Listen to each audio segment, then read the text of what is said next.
Hey everyone, Jack is back with the Post College Academy's YouTube channel, and today what we're going to focus on is your personal brand. So personal brand is something that you're going to build and probably have already built in a certain aspect through your professional career as well as your collegiate career. We're going to talk about how that will affect you in the jobs you might get, how some people perceive you, and how it might even play into office politics a little bit.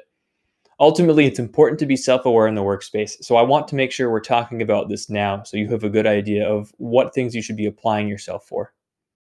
Let's really quickly go over a brief definition of branding and what it actually is.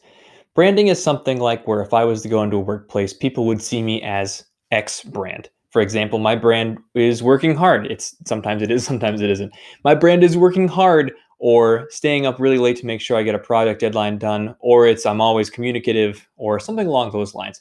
There are different aspects to each person's brand, and ultimately it's how people perceive you in the workspace.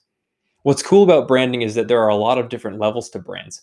You have a personal brand that your friends from back home probably see you as, like you might be the funny guy, you might be the serious one, etc. Or you have a professional brand where people in college will go up to you and ask you questions, or maybe they don't, they avoid you because you come off as too busy or just disinterested. Ultimately, is a very wide spectrum as to what your brand personally is, and being self-aware about that is step one. So a good way to find this out is to go talk to your family, talk to your friends, and say, hey, like when you're working on a project with me, or when we go to Thanksgiving dinner, what is it you expect from me? Think of some qualities now of a team player that you worked with in the past who was pretty much the best person that you could have possibly had on your project team. Maybe it was something for a business class, or maybe it was even 11th grade science.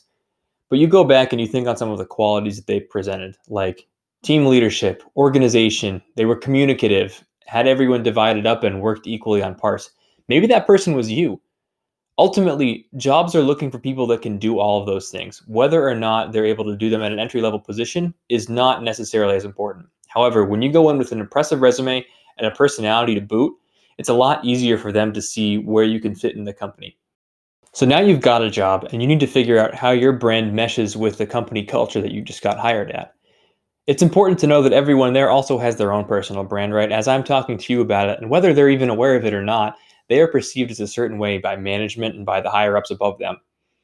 It's important to go in and understand that everyone has their own agenda as well. So make sure that you're able to mesh well with these people and are able to be open and communicative with them as well.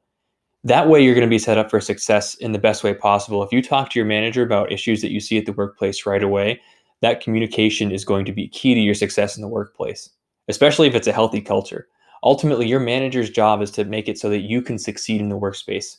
And that's if they're not doing that, they're not doing a great job. All things considered, it's important to build your brand up now and have a good understanding of where you are. When you present that in an interview with confidence and say, hey, I'm a great team player, I am happy to take the lead on projects, I'm very well organized, those are ultimately some very basic qualifications that jobs are looking for and will have you succeed anywhere in the workspace. It's important to have examples of some of the things that you've done to build your brand up when you're applying for these jobs as well.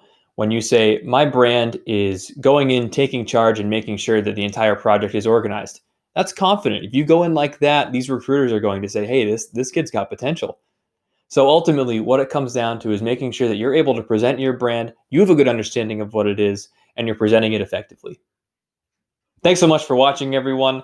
Make sure you subscribe to the Post College Academy, and I will be back next week with some more content for you. Always keep learning.